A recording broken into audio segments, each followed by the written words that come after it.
คำว่าอย่าให้หายนะ ภาษาพม่าพูดว่ายังไง เรามาดูในคลิปนี้กันเลยนะคะมาเปี้ยวเสแน่หนอมาเปี้ยวเสแน่หนออย่าให้หายนะ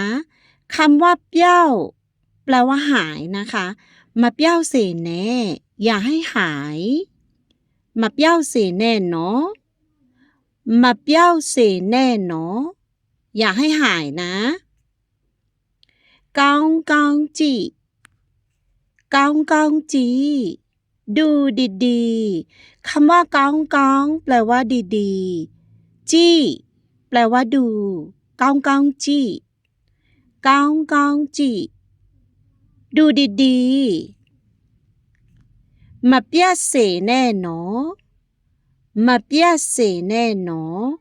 อย่าให้เสียนะคำว่าเปียดแปลว่าเสียมาเปียเสแน่อย่าให้เสียมาเปียเสแน่หนอมาเปียเสแน่หนออย่าให้เสียนะก้องก้องไก่ก้องก้องไก่ถือดีๆคำว่าก้องก้องแปลว่าดีๆไก่แปลว่าถือก้องก้องไก่ก้องก้องไก่ถือดีๆมาเกวเสแน่มาเกวเสแน่อย่าให้แตกคำว่าเกวแปลว่าแตกนะคะมาเกวเสแน่มาเกวเสแน่อย่าให้แตกก้องก้องเป็กก้องก้องเป็กปิดดีๆคำว่าก้องก้องแปลว่าดีๆเป๊กแปลว่าปิดนะคะก้องก้องเป็กก้องก้องเป็กปิดดีๆมาจ้าเสแน่หนอ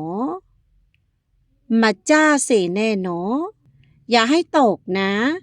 คำว่าจ้าแปลว่าตกมาจ้าเสแน่อย่าให้ตกมาจ้าเสแน่หนอมาจ้าเสแน่หนออย่าให้ตกนะก้องก้องโป้ก้องก้องโป้ส่งดีๆคำว่าก้องก้องแปลว่าดีๆโป้แปลว่าส่งก้องก้องโป้ก้องก้องโป้ส่งดี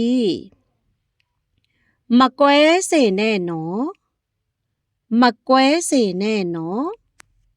อย่าให้แตกนะคำว่าเกวแปลว่าแตก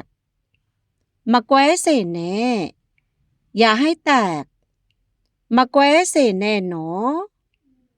มาเกวเสแน่หนออย่าให้แตกนะ